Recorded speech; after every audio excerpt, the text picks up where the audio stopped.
Hello, once again, welcome to the Tea and Pretzels Podcast. We have a group of guests as per usual today, one of which you've seen before, and a new guy, new faces, new friends to be made. So if you want to go through and introduce yourself, Julia, we'll start with you. I'm Julio, whatever you want to call me. Also known as Verilo on both YouTube and the Twitter thing. I'm the co-creator of manamonger.com, and I have fantastic hair. Well, he has debated. Okay, Perry, who are you and what the hell do you do on the internet? All right, so I am Perry. I represent the Open Gaming Society on Twitter. You can Woo! check out our website, theopengamingsociety.org, and follow us on Twitter. There you go. Cool, awesome. Okay, well, we will go straight into the topics because we have quite something for you this week. We'll start with a conversation with Milo Yiannopoulos about Gamergate. This is the video Sargon put out. How many of you guys saw that? Oh yeah, I saw that. I'm not too happy about that one. All right, well, why aren't you too happy about it, I mean, Julia? they said a lot of great stuff. Don't get me wrong. It's not that I like, oh, the fucking video. But the sentiment of Gamergate has already won. I firmly disagree with that. I think it's absurd to say that. Um, they were right when it comes to we've achieved a shit ton. We've been acknowledged, which is more than many movements actually get. That in itself is a huge step forward. But to say that Gamergate is pretty much done, that we won, is simply silly for a couple of reasons. The first one is, if Gamergate is just about ethics in game journalism, which everybody knows my stance on that, everybody knows my thoughts on that. If you haven't, you can watch some of that here on this very channel. Just look at the videos in the past. Show. That's a little plug for you. Um, uh, but if we're looking for ethics in game journalism, we have established in the past that the blogger atmosphere of game journalism has been dying a slow death for a while. That statistic that Milo threw out, that only 3% of people trust magazines or websites and stuff like that, that wasn't us. We didn't do that. Okay, that was in the making for a really long time. Okay, nobody trusted Kotaku back in August. Nobody trusted Polygon. It was always there. People have been getting their information from YouTubers for a really long time now. They just went public now that we've established, okay, they're shit, we're going to talk about them being shit. Oh, okay, whatever. They've been dying a slow death for a while.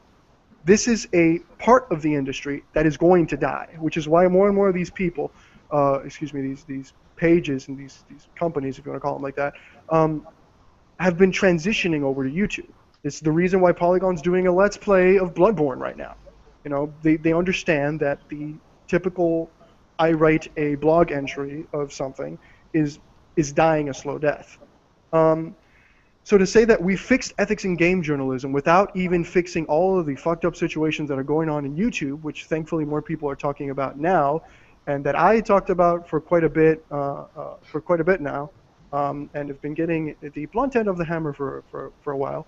But to say that we fixed ethics in game journalism when we haven't talked about YouTubers, when people are still getting kicked out of expos, when uh, uh, people who have done unethical things are still in the job. Granted, Ben Kuchera has been demoted and Leigh Alexander doesn't exist, but there's a long list of journalists who have done fuck-ups and are still there, um, and live and kicking and with no problems.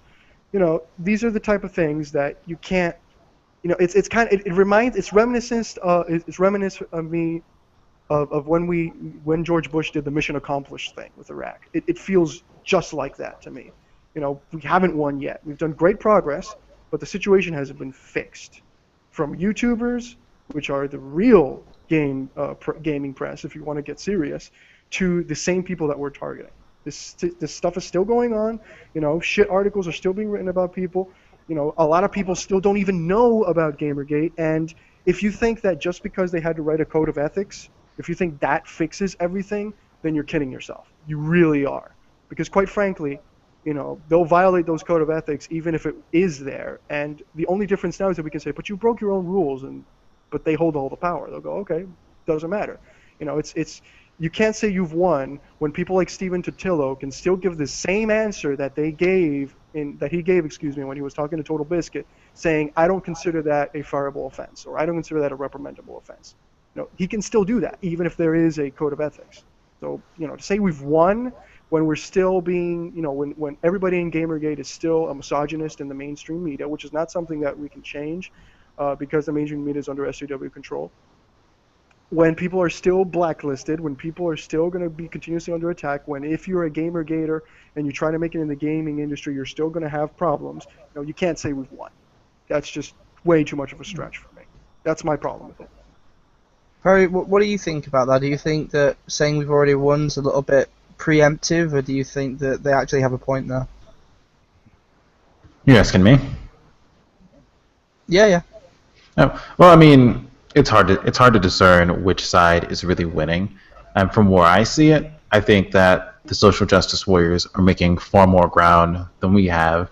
You see people like Brianna Wu making several appearances at different comic conventions and different gaming conventions and having the power to evict people from panels. You see Anita Sarkeesian on TV, not recently, but you've seen her on ABC Nightline. You've seen the news stories they've pushed. You see Zoe Quinn talking to Congress. I mean, they're making far more ground than we are. So to say that we're winning necessarily isn't exactly true or false, because we're also making ground in other areas. We've gotten Kotaku and other publications to revise their ethics policies. But what's that really going to do for us in the long run? Is that really going to help us further our goals? I think in the grand scheme of things, I think that the social justice crowd is making much more ground than we are. And I think that Hillary Clinton becoming president is just going to help them further their goals, because she's obviously running on a very feminist platform, and that's just going to help them dig everything into the ground and really get rooted in. And it'll be impossible for us to change the perception that's already been set of gamers and of Gamergate in the mainstream media. I mean, once perception is set there, it's hard to change it. It's near impossible to change it. Especially if you don't control the media. Exactly. But the interesting, I just want to add something real quick. It's the interesting thing is that it's not that we're winning or losing. It's that they claim we already won. So the battle is over and we won. That's what I take issue with. If it was just that we're winning, that's as you said, subjective. And I agree with everything you said, by the way. But it's that we already won what irks me. We haven't won. Even if we're winning is debatable. The battle isn't over. We haven't won. It's not. We're now in this watchdog era because we achieved everything. No, absolutely not. We're not done at all. Okay. I disagree with all of it. Oh. Fight. The thing is, the core, of course, what Gamergate became later on is far from being anywhere near one. But that's because we've been shifting the goalposts, and claiming that Gamergate, the name Gamergate, is not one, is shifting the goalpost. Because it was really, how did the name come into being? It was Mr. Firefly getting confused over the games press shitting on the gamers and these ethical violations not being addressed, and they got addressed and heads were rolling. So the battle is won. It's only that what that means is that in the war, a brescia, we struck a thing. We struck a hole into the enemy lines, and now we have a situation which we can exploit. For instance, the ethics policies, when they violate them, we can use them to cause more damage. Because before, they could argue, oh well, it's not even in our ethics policy. What are you asking for? Well, now it is. So if they get caught now, it's a lot more devastating to them. And the thing is, the whole thing with expos, yes, that's Expogate. That's the next thing. That's part of the next step. I'm actually hoping to do instead of the Expogate that D-Day becomes the next thing. Expanding into comics, and seeing if we can't do something about this Mary Sue and this Comics Alliance thing. Yes. Well, we'll definitely be moving on to that next, actually. Can I respond? Or Yeah, yeah, go ahead. Because a lot of this stuff that they've been doing, the Brianna Wu Expo shenanigans, the media coverage, all that is ammunition that we can use.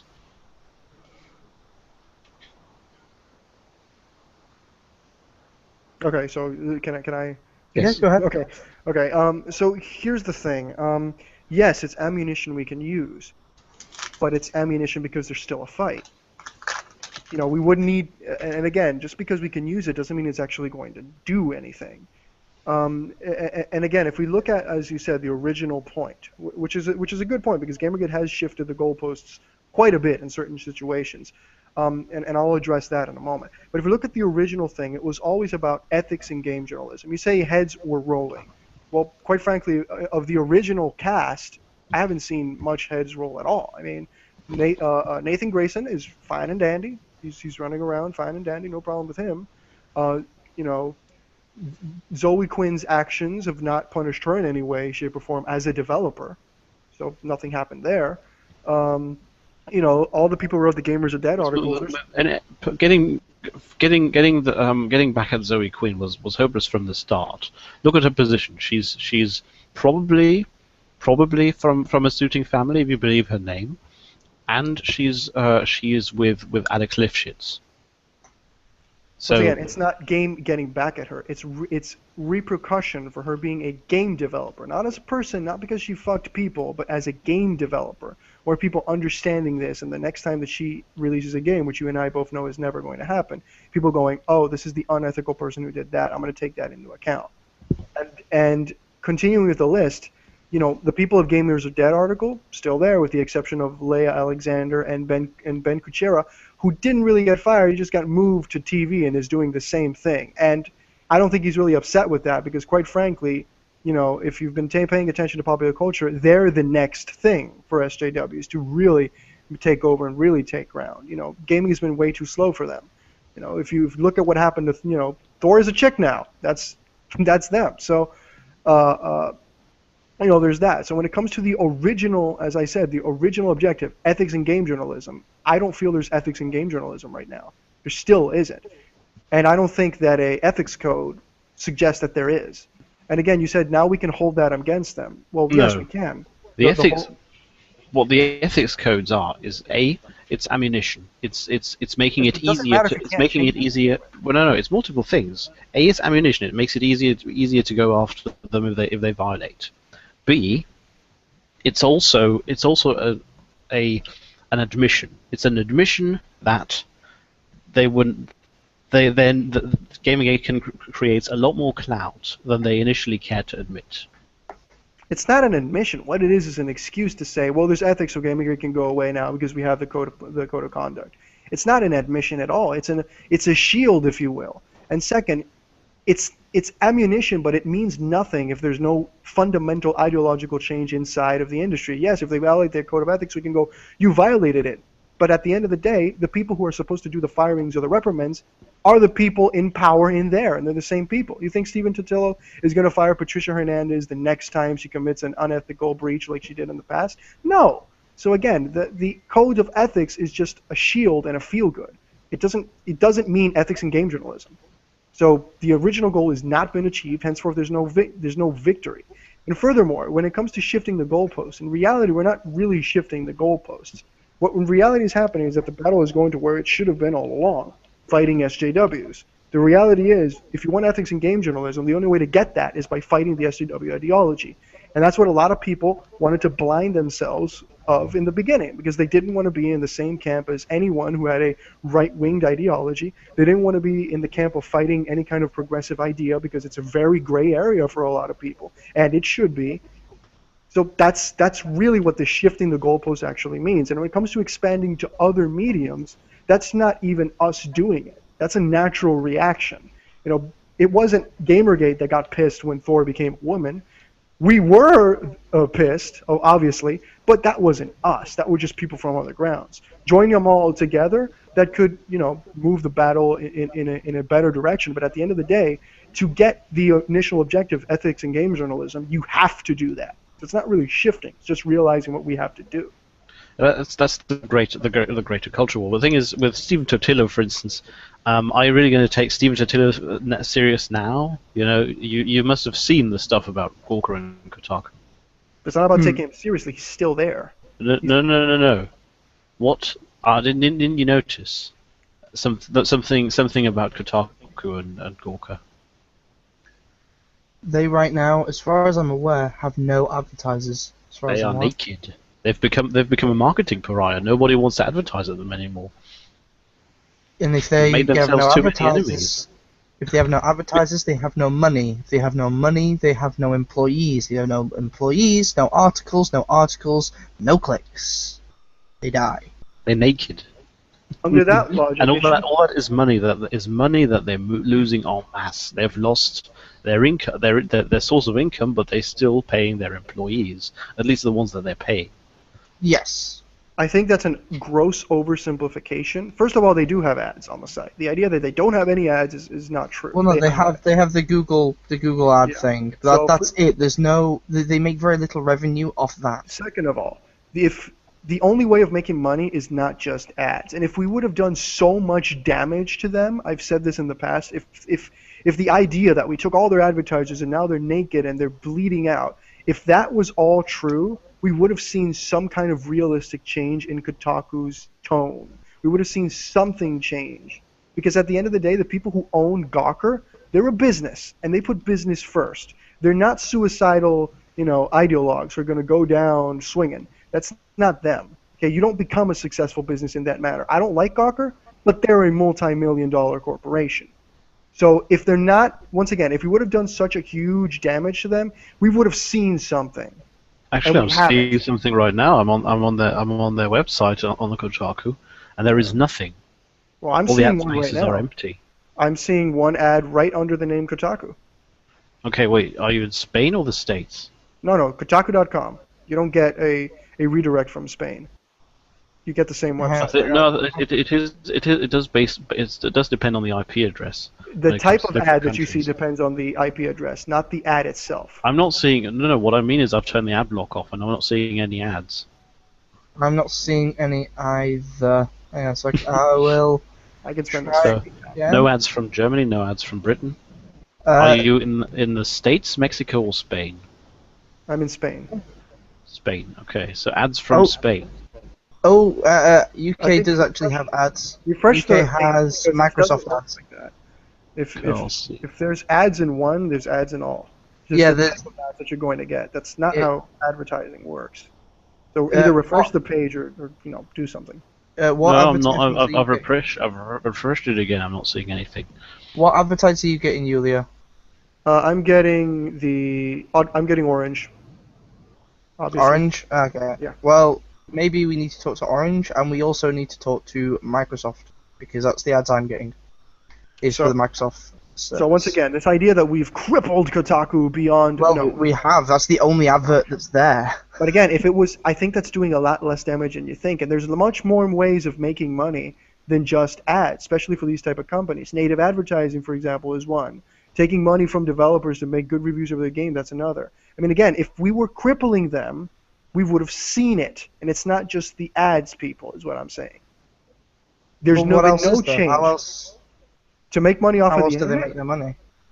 No, how else do these specific websites make their money? I obviously have no idea. But the possibility is there. And once again, it's a simple matter of logic. If we would have crippled them so badly, they should be either going out of business already, because Gawker is not going to fund a sinking ship. It's bad business. And Gawker is everything but bad business. Or we would have seen a change in tone. And we haven't seen either of those. Why? I'm The only thinking. logical I think- conclusion is we haven't done as much damage as we think we have. I think they would. I think they are hanging on to a sinking ship when it comes to Kotaku. I do think they're hanging on to a sinking ship, and here's why. If they pull out from Kotaku, if they pull out and they say, right, Kotaku, you're on your own, Gawker's pulling out, you're fending for yourself now. If they decided to do that, that would justify all of Gamergate's actions. I think It you would show- overestimate that'd be Gamergate's massive. presence in the mainstream. I really think you're overestimating. No, People know about it's not that. What I think is if they pulled out from Kotaku, it would give Gamergate a huge motivational push. And I think what they're worried about doing, I mean, even if you look at how they treated Leigh Alexander, if you look at what they're doing, they're trying to fix the problems in a very sneaky way, in a very quiet way. And they're doing that to try and stop Gamergate from having that motivation. Like Gama Sutra and Kotaku / Gawker No. is not a good equation. Not Gama Sutra, Offworld. But again, if you look at go ahead. If you look at the fact that they've shoved Leigh Alexander into Offworld, and we haven't heard anything from her since other than her begging for money, it looks like they put her in there in order to get her to shut up, in order to get her out of the public eye, because she was, as we all know, basically a fucking cartoon villain in the early days, and she hasn't really changed much since. But I think that was a sneaky way of getting rid of her and trying to avoid giving Gamergate the motivation and the holy shit, we actually did something moral boost that would have happened if they'd have hired her outright. I think again, my disagreement is I think you are grossly overestimating how much we're on their mind. Grossly overestimating. Because if we were that much on their mind, if they really, really gave a shit about what Gamergate was doing, I think that, first of all, Leigh Alexander and Gawker have nothing to do with one another. The first thing. So we were talking about Gawker. If you want to, no, I'm just talking about the mindset in general. I'm just talking about the mindset. The mindset that's happening on Offworld, Gama Sutra, and in Gawker, you can't equate them. That's what I'm saying. It's saying that, well, because Gama Sutra did this and Offworld did this, then Kotaku and Gawker must be thinking. I think that's a fallacy. I think that's a irrealistic comparison there. I think it has nothing to do. And going back to... They have similar mindsets, and also you got to remember that the Game Journal Pros thing is still there. It's probably on Facebook now, so we can't look into it. How many people do you think have saw the Game Journal Pro thing? Oh, I think they're all still in there. I think maybe one or two. No. How many people? No. How many people in the media, and not in the media, excuse me. How many people, normal day-to-day people, do you think are aware of the Games Journal Pro thing? Oh, average Joe walking down the street? Very little. So, who do you think is the market when it comes to Gawker and Kotaku? Average Joe just walking down the street. So, why do you think that they care that much? If what I'm saying is that I don't see any evidence of it. The reason why would they post so many? Much? Why would they care so? In the course of Gamergate in the past, they've shown to care a lot. Why would they care so much if because they didn't? It was hot news. Yeah, and it still is. From a business perspective, they care as much. You seem to be misinterpreting what I'm saying. From a business perspective, if you care about something, you take business practices that reflect it. They're not taking business practices that reflect it. They may not care as much as a business, but what I do think that they are doing is they are slowly pulling back, and they're slowly giving us what we want in a sneaky way, in a sort of underhanded way, to try and get us to shut up, but without giving us the holy shit, we're winning, we're actually doing something morale boost. And I'm not saying that necessarily is wrong. What I'm saying is that I think we've done much less financial, business-wise damage to Gawker in particular than we think we have.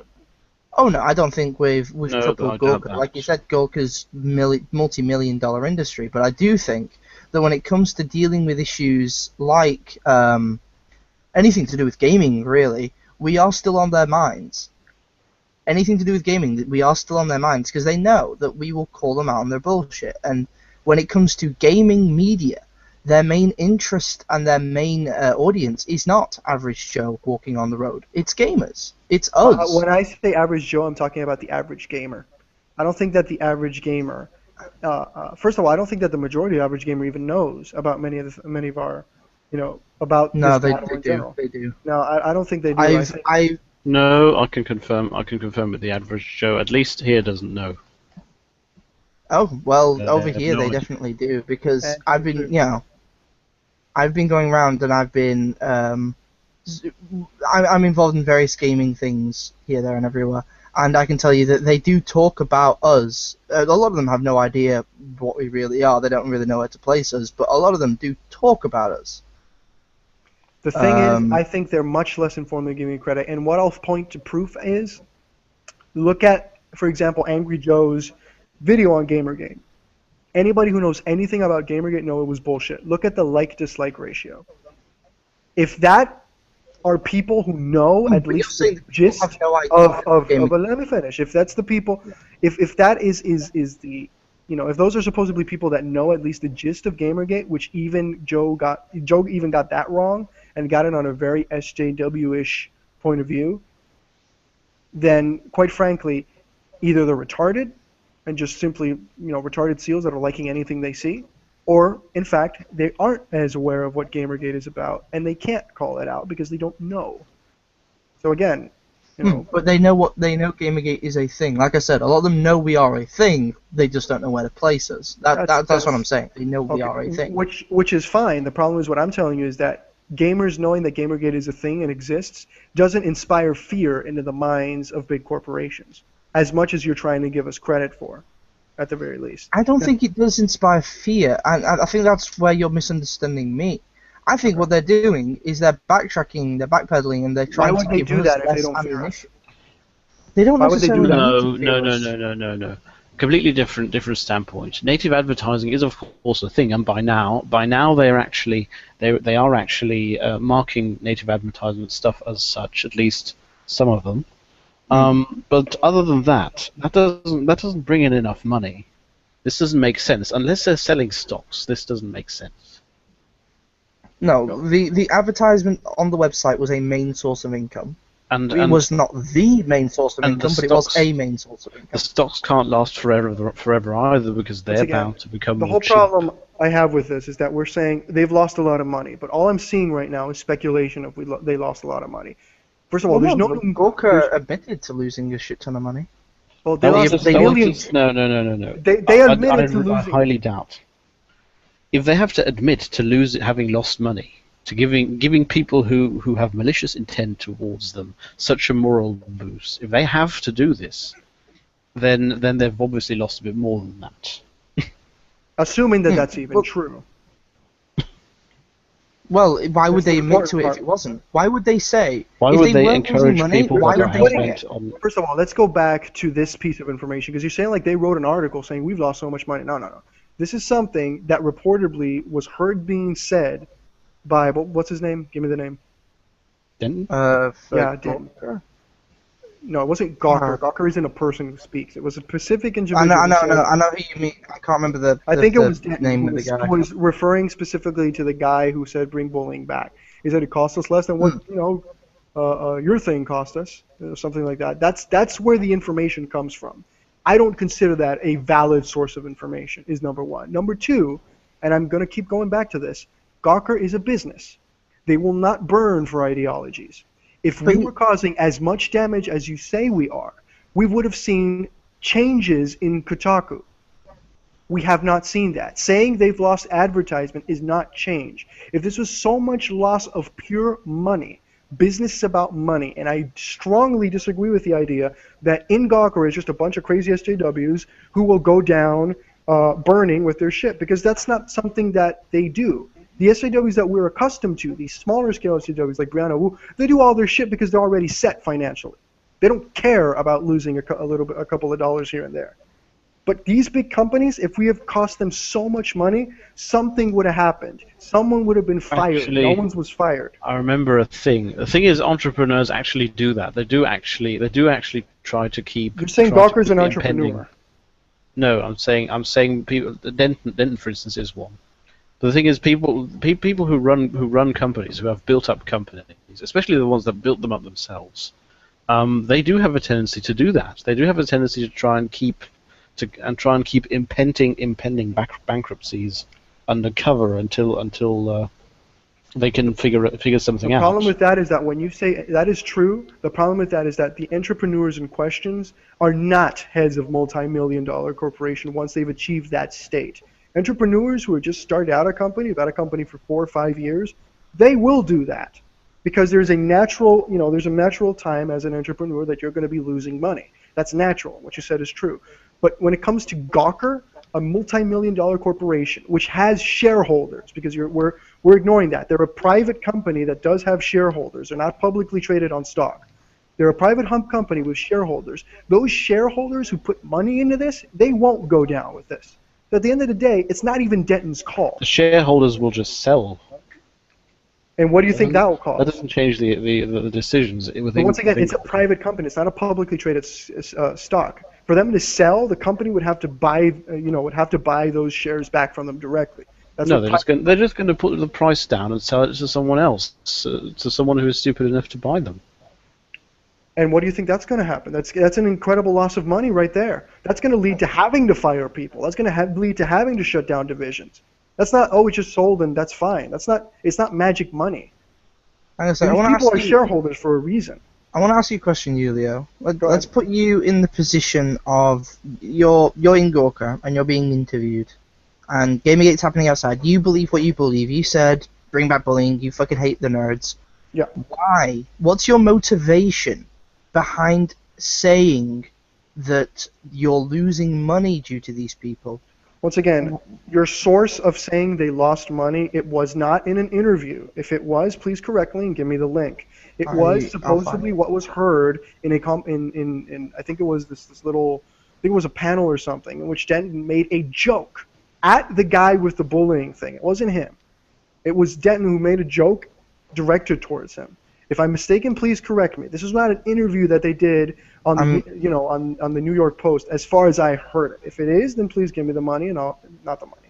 Oh, if you want, you can give me the money, but give me the link, and then I'll re-evaluate my position. Yeah, I'm grabbing it. I'm grabbing it for you now. I think this is it. I'm just going to some finance sites and looking. What other finance sites are there actually? Stock websites. There are private. That I know has been confirmed because I did digging on that. It's a private. You can't. Sorry, I'm getting feedback. You can't see the stocks for a private company. They're not publicly traded stock, at least not in the United States. Oh, okay. So you can't see that. That's why I said all the things about the private company. What that means is that there are shares, but the people who are owners of it, it's not publicly traded. It's like a group of people who decided to buy directly towards them, shares and become shareholders, which is what you do if you create an LLC. It's called. If you decide to incorporate, that's a real way to do it. If you decide to incorporate, when you create a company, you have a certain amount of shares that you have to say, okay, these are the amount of shares that we have, and you can sell those to one individual, or you can, if you and me decide to make a company, we immediately create shares and say, okay, you have half and I have half, and we can actually sell that as a commodity. But it's not publicly traded on Wall Street, on the stock market. It's a private transaction. And I'm sure there's people who can explain it better than me. I can't actually find the source of the quote. This is I found an article that's was the guy in question. Yeah. Thank you, Captain Pikeman. Okay. Yeah, it was a comment thing.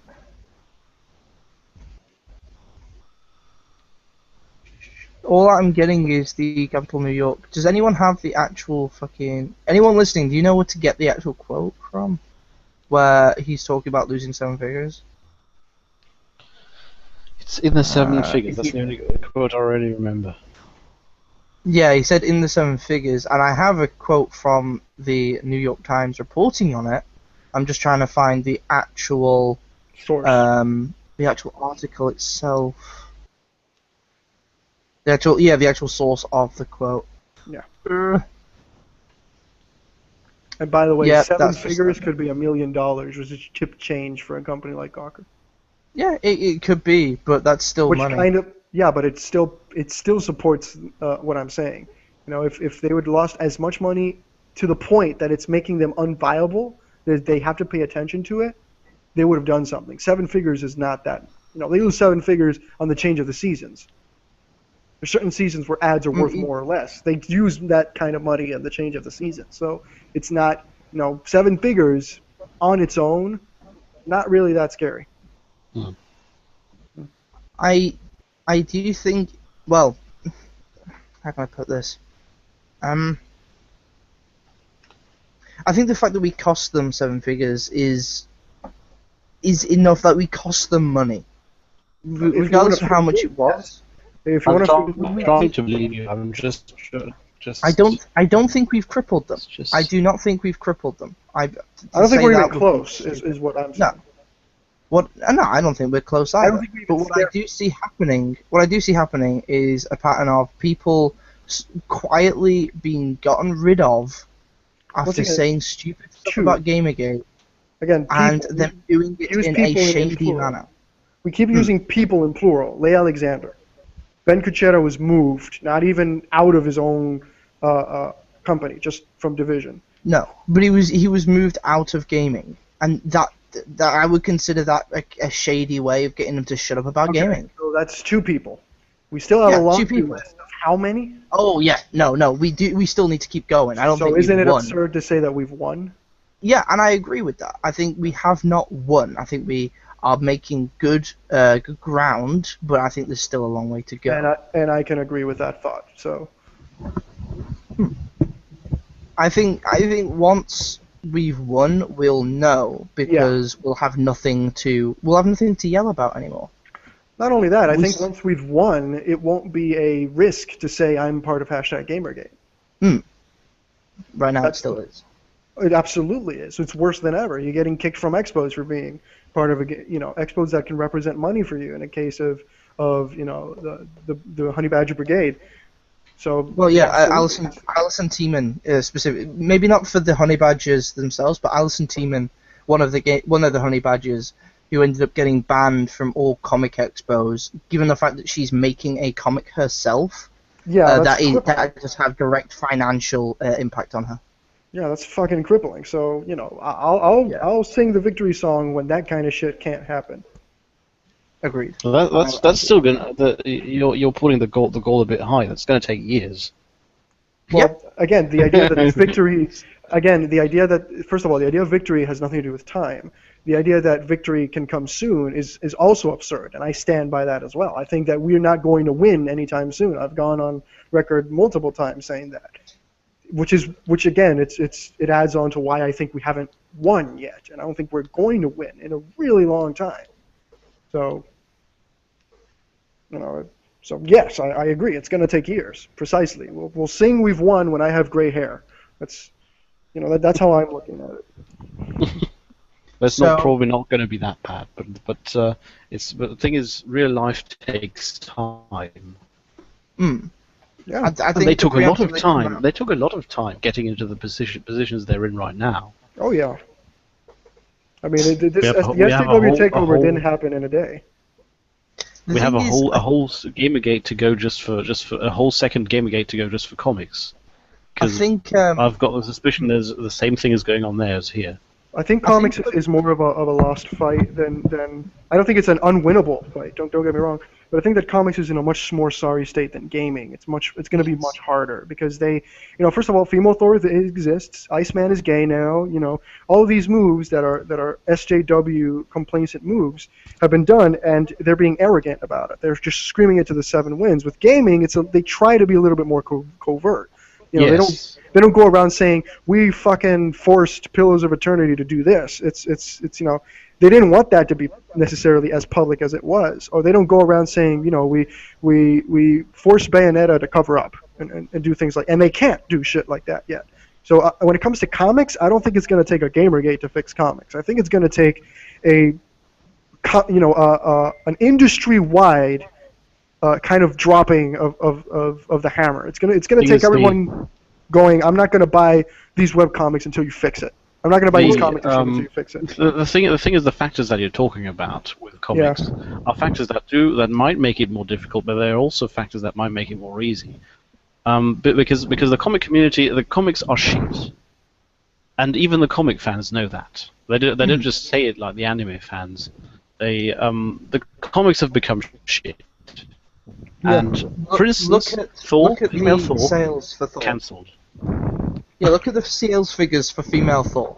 It was so low they had to cancel it. Yeah, and it barely started. Wait a minute. When it- Now I'm gonna default to your knowledge on this because I don't know as much of the Yeah, yeah. situation. Weren't they touting? I've read at least in 6 different places that female Thor sold more than Thor. You know, Yeah, ever. I mean, and- the Gawker statistic, yes, that was a complete lie. Gawker- Turns out That's what it's actually called, the there was- Gawker statistic. Okay, yeah. because I read it. If you look at the in actual places statistics, like the Washington Post, not fucking Gawker. I read it in fucking Washington no. Post and shit like The that. sales dropped significantly with female Thor, and Yeah. after a few issues, and then the series got cancelled. So because it got cancelled, I'm more willing to believe the sales dropped. It got canceled. It's gone. So I'm- female Yep. Thor isn't a thing anymore. It's done. It's finished. Nope. Finito. And the Wow, thing is, to why me, didn't that get more to me, mainstream coverage? To me, comics is just Vichy France. You know, Ow. occupied France. They gave up instantly, and we can still do something about that. I would just like to say to every comic fan hearing that the thoughts expressed on this stream are not necessarily of the stream itself. If I could add something here. Yeah, go ahead. So I think that the SJWs are making some ground in gaming, and they are beginning to have an effect on the games that are created. A good Absolutely. example that I can give is Dragon Age Inquisition. There were Oh, a lot yeah. of characters that felt very shoehorned in. The best example I like to give is Krim, the transgender character. It There's a felt as if- transgendered character in you know, every day Yes. I'm happier I didn't buy that fucking game. So Krim is he a even good? transgender Is he a character. good character? It's a very 2D character. Granted, it's a expected. side character, but it's a very 2D character that felt almost like it was just shoehorned in So his, for the his sake of having a transgender character. so the character's definition is he's a transsexual. Yeah. That's it was they introduced No, the way Krim. BioWare does their ham-fisted characters is basically all of a sudden when a character has this ham-fisted PC thing going on, all of a sudden everything about them, every interaction, every trait is centered around that progressive thing they have. Right, even the interactions with the character, I'd go to speak to the character, and it was, oh, so why do you live life as a man? It was a woman who was living as a man. So why do you live life as a man? Oh, you're a woman. I didn't know. It's like, come on, there's no need to shoehorn this character in for the sake of having it. And it felt like a character that didn't even need to be transgender. It felt like a character that was just there, and they said it was originally made as a man, and they said, you know what? We need a transgender character, so make this transgender, and then make everything about it transgender. Make every conversation piece, every interaction about transgenderism, so people know that this is a transgender character. But it felt like it didn't need to be a trans. Like it could have been anything else. You know, most of the characters in the game felt like they were there for a purpose. Like they had their reason for being what they were, except for this character. And then there were some other characters that were just there, just as set pieces, like Mother Giselle, who really didn't have to be black, but she was black. There were characters that just felt shoehorned in. And that just was my as complaint. just as a small parenthesis here before anybody goes on the "oh my God, he's a horrible person" tirade, because these things do happen once in a while.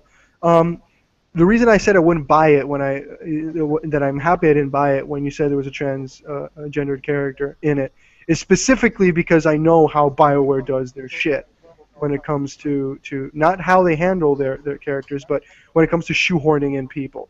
I know that they love throwing this kind of shit, especially lately. It wasn't that bad. If you go back to their earlier work, like Knights of the Old Republic was them, right? It wasn't that bad there. It wasn't that bad. But by the way, just to add on It your was point, barely existent back then. yeah, there were.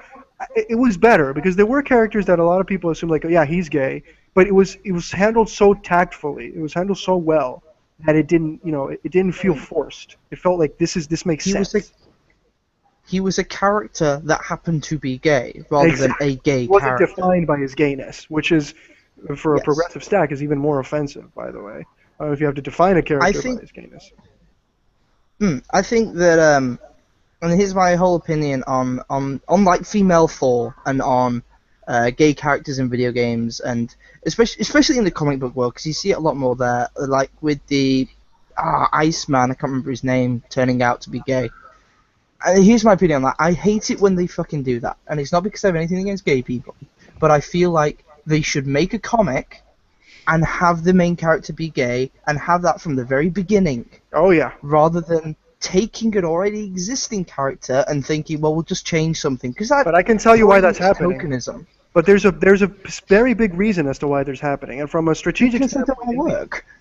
No, not just because of that, but because it could work in certain circumstances. But the reason why they have to do that is the same reason why they have to change, developers that already are established in gaming.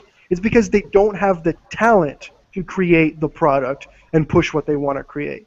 It's not that, for example, there could be an excellent comic with a gay main superhero, but they want to change the ones that are already established and bullied established franchises into doing it because they don't have the talent to do anything else. Do you think Brianna Wu has the talent to make a good game? No. Do you think that Zoe Quinn has the talent to make anything but Word 97 on display? No, they don't have the talent. It's that they can't. They have no other choice to be able to push their ideas. Hold the phone here. Are you saying Revolution 60 is a bad game?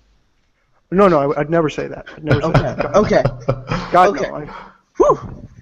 Jeez, if you said that, we really would have to put the disclaimer that your views shown here are not the views of the stream. Oh, I mean, it's a fantastic game. I mean, you can read in it. You can click. I can press the buttons and things happen. It's amazing. I bought 5 copies of the game. I mean, are you kidding me? I can't wait for Revolution 60 HD Collector's Edition to come out. I bought 5 copies and played them all while eating burgers and fries. That's terrible. Back on that was bad. Back on topic. It's interesting that you brought up BioWare, because with BioWare that's something that has been coming. That is not really something in the cause of Gamergate. It's something that has been coming for many years. Yeah. Because if you listen to Milo's Radio Nero back when he made that, he had someone from BioWare on, and he explained that the social justice warriors, well, he didn't call them the social justice warriors, but he basically said that they had a thread going on in the forums for a lot of years, constantly just talking about how there's not enough gay characters or trans characters in the games. And so BioWare is gradually shifting towards pandering to that. Yeah, but back in the day, and I do agree, it is something that they kind of. BioWare's always been a company. If you look at them from the very, and again, when I think of old BioWare, I always think Knights of the Old Republic. So I'm sorry to those, who think of other excellent titles, but I think of those, and they've always been. It's in good business sense to try to pander to everyone. It's a good business to try to include as many people as you can. That's not a bad thing per se on its own. But as you said, that's not what's happening. What they're trying to do is that they're trying to go all out. They're trying to put their eggs in a basket in the whole, progressive is the new normal thing. And it's not just that. It's the quality of the games overall is declining. The quality of the writing is declining. Just because when you have to turning to shit gradually. When you have to include on your staff to be diverse, the guy who's the blind transgendered midget, sometimes you're going to find people who aren't that good, and it's going to affect your game. So obviously, it's something that's declining in the way they make games. Duh. As a side caveat, when I was playing Inquisition, I played as a female warrior, and I wanted Dorian as my romance option, and I couldn't have him because he was gay. I was so upset. I really don't know what to do with that.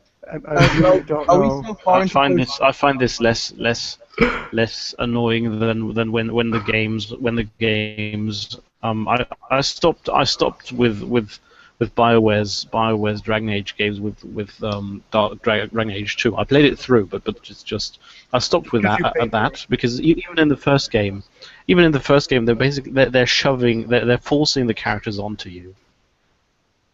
Hey, I don't mind as long as I get to see Morgan titties. So don't shit on the first game. You got Morgan titties there, so don't go there, Mr. Kitty in a tuxedo. We're gonna have a big issue.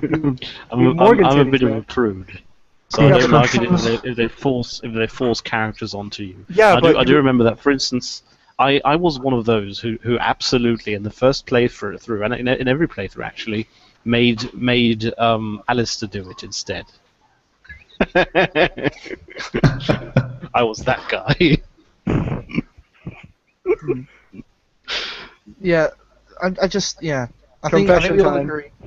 I think my name's Kelvin. I'm an alcoholic. Not the confession.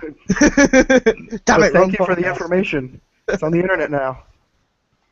No, I do think that I'm fine with them having like fucking progressive characters, black, trans, midget, lesbian characters in video games. That's a-okay. I'm not. Just don't. I'm fine with them having that. Just don't take the games that already exist and shoehorn it in. No, If I don't. you I want to don't, have I that, don't make like, your own games. I don't like characters that are progressive in video games. I like good characters, not a character who's trying to be progressive. If they want to make progressive characters, that's fine. They can make their own games. You're not that have listening. that What in I'm it, saying is and that we can a choose gay, not to buy 'em. a good written gay character is not a progressive character. A character which tries to include so many, weird shit that if you even question for a second, you're called a horrible human being. Includes all of those characteristics in the game. That's a fucking progressive character. I don't want progressive characters. I want well-written characters who have different types of traits. Those traits can be, hey, maybe he's trans, maybe he's gay, maybe he's a midget who has a discapacity, whatever. But in my opinion, if they want to make a game, like if Social Justice Warriors want to make a game with that in it, I'm not going to stop them from doing It's called that. Gone Home. They did. Yeah. I'm not going to stop them from doing that. What I'm going to do, and I would encourage other people to do the same, is when you see that sort of tokenist, progressive character in a game, just don't buy it. Just vote with your wallet. And if no one buys the game, they're not going to get funding for a second one. I mean, Yeah, but if you do that, you're a fucking shitlord, so don't do that. Yeah, shitlord. Just don't buy it if you don't want it. I mean, if you do that, market demographics gonna make it so that the things that are popular are gonna keep going. And if you look at what's popular in gaming right now, or at least what was popular in gaming, it was all the stuff that was good. It was good stuff. It was good shit, good writing, good characters, and then this shit happened, and now apparently we're meant to like other stuff. No, don't. Just don't buy it. While we're at forcing progressive settings. What I find more frustrating than progressive characters being shoehorned in is when they take a character that was lovable and interesting and everything, and then just butcher that character to give them some oppressed trait, and then base off everything they say and do off that trait. That's the most frustrating thing. Don't change what already exists. If it already exists and it's doing well, it's a good thing. Don't change it. Make something new. And if you make something new that's good, people will buy it. Simple as. Yeah. Let me say this though. Let me say this. Go ahead. We've said this for a very long time that if you think something should exist, if you think there should be trans characters, or you think that gaming isn't going the way it should be, and you think it should change, and we've said that you should make your own game. We've said that a lot. We've said it many times. We can at least respect Brianna Wu and Zoe Quinn for the fact that they did just that. They made the game. Made their own game. It wasn't successful, and it got a lot of negative criticism. I agree with half of that. But they went and did it. I agree with half because Brianna Wu, yes, I can respect the fact that she made a very terrible game, but I can respect it because she did make the game. Zoe Quinn, that thing, I still debate if it's even a game. Don't get me wrong, I'm a huge fan of Depression Quest, by the way. Alright, let's take the word game out of it. She made a product that she wanted to see in the marketplace. That's fine. No issue with that. There you go. Now we're talking. No one bought the game. That's market demographics. It was free to be fair. Nobody could. Well, no, when it got, didn't she make something that went on Steam and was it's free. It's free on Steam too. Is it free? Is it still free? Did she not make a second game? Of course not. She made a second. She does have two games. She made another game, but I forgot what it was called. Yeah, she made a second one. I know she made a second one. I think it even got a nomination on the IGF. Either there or Indicate. Hang on a sec. I gotta find this second game because I'm sure the second game I swear this is news to me. I thought she only made one game. She was one and done. No. She made one before Depression Quest. No, I know she made like a couple. I saw on her Tumblr she had like all the games back in the day, and she made like a bunch of. But under that logic, I've made a game. So I mean, You know, I haven't. If the condition is have a video game of any length, duration, or quality on a website, then I've made a video game. So Oh yeah, congratulations. You're a gamer. Congratulations, you're a game dev now. Well, I mean, I think the definition of what a game is has been expanded on quite a bit since like the mid 2000s. I mean, Yes. you get games like Dear Esther, where there was no actual gameplay; you were just walking through a world and Crash the dialogue. Beef Simulator. Exactly, and Goat Simulator. These are all Whoa, games. whoa, did you just shit on Goat Simulator? Because I'll fucking leave right now. Well, dude, I will kick you. I will kick you off this stream. Goddammit. I have the power to do that. But these are all games, and I think the definition of what is a game and what a game can be has been expanded upon to a large degree in the past decade or so. I can't disagree with that, but I can't say, I think that a lot of the reason why it's been expanded, especially recently, because Dear Esther is a great example, but once again, especially recently why it's been expanded is to include shit that otherwise wouldn't be considered a game because it sucks. I mean, if we take even back in 2005, if we would have taken something like Depression Quest, the majority of people wouldn't have called that thing a game. At least that's what this is purely an opinion. So I it's can like, confirm that. It's like a choose-your-own-adventure novel. That's pretty much what it is. yeah, Actually, it's an interactive choose- graphic novel. That's what it A is. choose your own adventure badfic. Actually, if you want to go back even farther, take Depression Quest. Go back to, say, 1990, or maybe even farther back than that, when PC gaming was just getting started, was not even a thing in some people's mind, and you had text-based games where Well, you were that's literally different. just typing. But yeah, but that's first of all, and even those games had more gameplay than Depression Quest. But that's first of all, that's different. That was more of a graphical limitation. It was more based off a limitation. True. Not really because, and even those games still, if you hold them next to Depression Quest, they had multiple elements that Depression Quest didn't have. Even they were even less linear. Those text-based games were even a lot less linear, and it allowed the character to be, experimentation, exploration. Depression Quest has 4 options, and you click them, and the ending is going to be pretty much the same. You're going to be sad. So. Again, even those games, I think it does them a disservice to compare them to Depression Quest and say, well, if those are games, Depression Quest is a game. I understand your general point, Perry. Don't get me wrong, and I agree with it. It has expanded, with the changing of technology and stuff like that. But I think that in recent years they've expanded it to include shit that otherwise we wouldn't have considered a game. And that is a purely subjective opinion of mine, which I have no problem with people disagreeing with. Well, yeah, the whole idea of what does and does not what does and doesn't, what isn't is I can't fucking say words right now. What is and isn't a game is very subjective. There's no definition that is universally accepted for what is and isn't a game. Also true. So to say that something is and isn't a game, it is highly subjective. Like the Choose Your Own Adventure novels, the actual novels back in the day, were they games or were they just books? I mean, it's very subjective. There's no clear definition for it. So I do think, however, that there have been games in a period of time that weren't considered games that were considered. I do think it was a thing. The whole interactive graphic novels. I do think that was a thing, especially with anime. There were these style of games. I'm talking 10, 15 years ago, that were interactive novels, and that's what they consider them. And I think that if you go back in time, that's probably the category that Depression Quest would be rightfully thrown into. And it's not a derogative to be a interactive, graphic novel. It's not a bad thing. So just to throw that in there, I'm just thinking that Depression Quest is a horrible game, but I love it. Please donate to Zoe Quinn's Patreon. yep. That's Patreon, I guess. Shilling So- is real. Yeah. That's how that works. No, I do think it's very subjective. I think people need to decide for themselves, and I do also think that Normal if is a you want- subjective term. What? Normal is a subjective term. Everything's a social construct. No, normal is not a subjective term. Normal is a scientific term that actually has a set meaning. I know. I knew. I was going to piss Normal you is a off. subjective term. Then what are the So other is kinds gender. of things like that?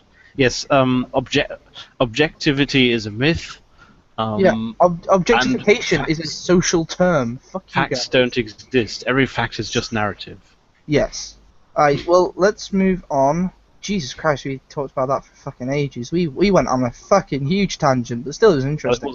It was a very important tangent. It was. It was very interesting. It was just like, wow, we went far. We went far down the rabbit hole. Okay, let's move on to. Just a quick thing. Captain Pike corrected us. He said that Depression Quest, she did it for $2 to $3 before it became free. So that's an important piece of Really? information to get out there. Thanks again, Mr. Pikeman. Thanks, Pikeman. I have no idea who you are, but thank you. Yeah, refresh the comments. You'll see it. Okay. Pike. Next up, we have more Expo. I think it was an Expo drama. That being Brianna Wu was going to do a talk recently called Gamergate 101. Her obviously being the leader of Gamergate and knowing everything about it, she decided to do a talk on Gamergate, and a wonderful man by the name of Ralph decided to take a picture in anticipation for this talk and this show of intelligence. Tweeted it out, Brianna Wu found it, and got him kicked out of said talk. He was emotionally devastated. Please donate to his Patreon right now. So, he has PTSD.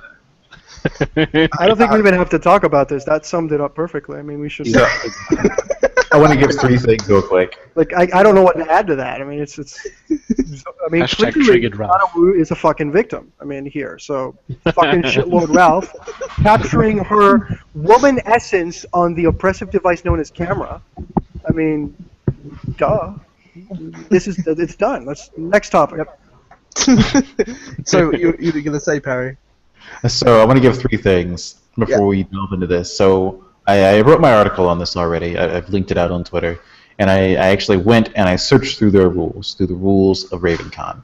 The rules of RavenCon. It sounds so Perry, before you go on, can you please tell us your Twitter link, so those of us who your Twitter, just so those of us who haven't read your article and are interested in doing so will do. We'll do just that. So you can find me at OP Gaming Society. How can I link this? I think I'll just drop it in the comments on the stream. And there's one thing I know how to do is shilling, baby. Bam.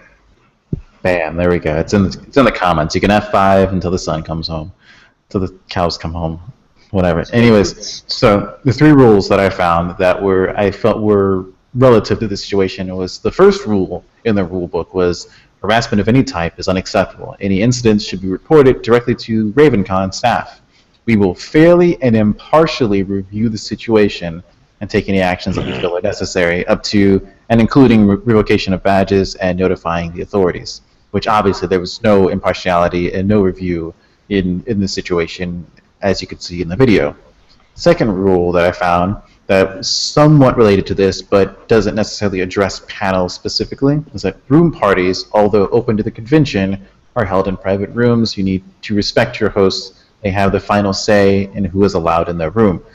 And they have no specific rule addressing panels specifically, but this could be applied to panels, as these are supposedly private events. And even if it was a private event, how did Ralph get an invitation regardless?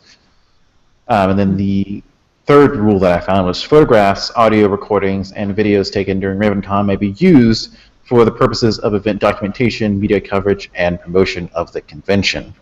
So I think there Ralph had every bit of authority to take a picture of Brianna Wu in the panel if he was going to use it for his article that he was no doubt going to write, in which he was no doubt going to call Brianna Wu a massive hater or whatever he was going to say. So those are the 3 things I wanted to throw out before we begin the discussion. So we've got that information. It's really fucking important. I wish I had that before I made the video. It's really good, man. Yep. So begin. So yeah, I think we pretty much summed it up. But yeah, he got kicked out and bullshit was going on. They also, I just like to add, they tried. Brianna Wu tried to get security to kick him out of the event entirely, and when she realized she couldn't do that, she attempted to get security to follow him around. So yeah, that's a thing that happened. Did that succeed? No. No, Okay. he ended up leaving of his own accord anyway. But I think Brianna Wu was largely overstepping her boundaries there. I mean, one, if you, Isn't that I'm what pretty she sure we, does? yeah, I'm pretty sure we've all seen the video in which she sees the tweet and the look on her face was completely priceless. I need to screen cap that and just make 1,000 memes of it. And then she walks over to him. Did you take this picture? And then immediately, security, we need him removed from this room. And there was no review. There was no impartiality. He just said, okay.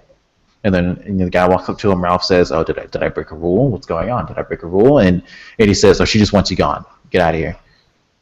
And I think that just shows the incredible bias on the part of RavenCon. They claim in their rules that they'll be impartial, they'll be unbiased, but they were incredibly biased in the situation. They didn't cite what rule he broke. She just said, "Get out." And security said, "Okay, you get out." And then she tried to have him removed from the convention. If they had removed him from the convention, I think a much larger shitstorm would have spurred off Well, I from think all of this. he didn't give him time. I think that, he because he left immediately. He left right off the bat. And I think even in the video you can hear him saying, "Oh, well, he went out the door, look." So I think it's if he would have stayed a little bit more, if he would have like sat outside the thing and would have sat there, I think he would have gotten ejected from the con. But that's a coulda, woulda, shoulda situation. Well, yeah. It is a good moment for a shout out then. If anyone has time, if anyone would like to look into this, it would probably be very interesting to play a little game of Follow the Money on the expo. Well, don't they have ties to the Mary Sue and therefore have ties to Calgary Expo? For instance, yes. Because I know Calgary Expo have ties to Mary Sue financially speaking. Yes, Actually, that I think knew. if you see satellite images of the top of the expo building, they've got Illuminati symbols on the top of it, and they might have ties to the Illuminati, but I cannot confirm. Well, we already know. How dare you drop a fucking pipe bomb like that and not confirm it? We already Fucking know. shitlord. We already know all the organizers in there. We have the scans from their X-rays. We know they're lizard people. We know that. That's fact. It's indisputed. So getting back on topic before we actually start talking about gnomes, which are real by the fucking shitlords. What bothers me about this whole situation is that if you put it side by side with the honey badger situation, I was talking about this with you guys earlier before the stream.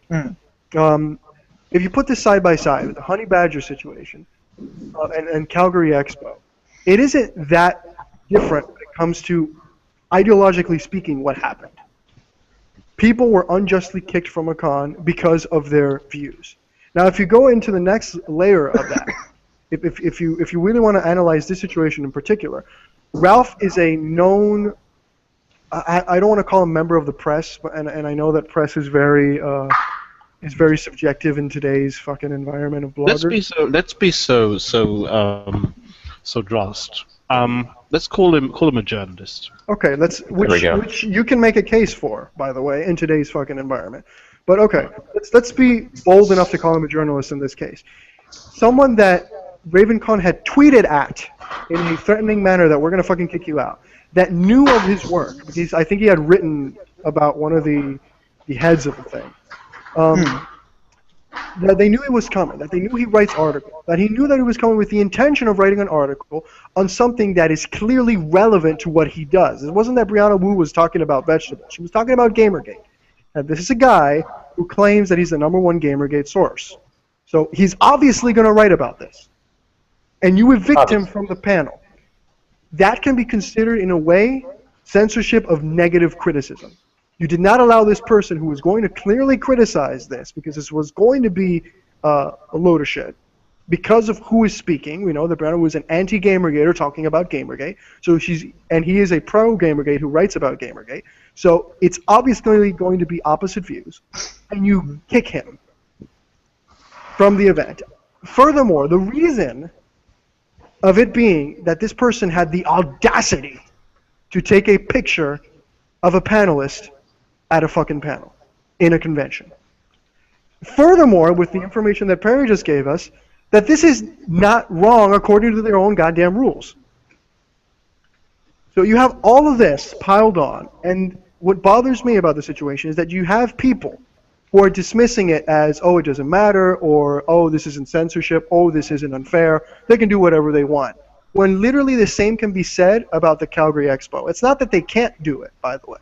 Well, according to their own rules, they're kind of in violation of their own rules, but at the end of the day, they have say of their fucking convention. They kick whoever they want out. It's not that they can't, because Calgary Expo, it's not that they couldn't kick out the Honey Badgers. They had their right to do it. Reddit, it's not that they couldn't delete the 35,000 comments. They could do it. Polygon, Kotaku, Destructoid, they could collude with one another, by the way. That's not illegal. They can do whatever they fucking want. They can write whatever they want. It's not that they can't do it. It's that it's wrong, and they shouldn't.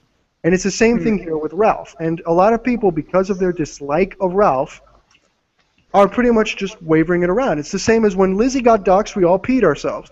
When this same guy got doxxed, nobody gave a shit. And it's not just limited to Ralph, though. It goes around the board. When it comes to, for example, attitudes similar to Games Journal Pro, when Boogie tweets out, you can't criticize another YouTuber, because we're all buddies. When he criticizes, and I'm paraphrasing, obviously, when he tweets something like that, he gets applause. If a Games Journal journalist says that, we bury him. So it's what bothers me about this whole situation is not just the situation itself, which has been better covered by people like Perry and such, but the attitude that some people take. If we're going to stand for some ideals, we unfortunately have to do it always. If Brianna Wu is kicked from a convention tomorrow that she's just attending and not doing anything and hasn't broken any rule and said something, then you have to stand against that as well. That's what having principles and ideals is for. You're going to sometimes stand with or for people that you may not like, and you're going to have to stand with, against people that you may like. And when people fucking dismiss this, it makes me question how much these people, and it's not the majority of Gamergate, by the way, just want to make that clear, but it makes me question how much do they really buy into their own bullshit, and how much are we really about defending these ideas that we claim to hold so dear. There's a quote that came up that I think sums up basically your point of view perfectly. It's talking about freedom of speech. It's like, I may hate what you have to say, but I will fight to the death to defend your right to say it. Well, thanks for making my 10 minutes of ranting fucking You're welcome. Useless. Yes! Victory is mine! You shitlord. I'm the biggest of shitlords. You guys just need to level up, I think that's what it is.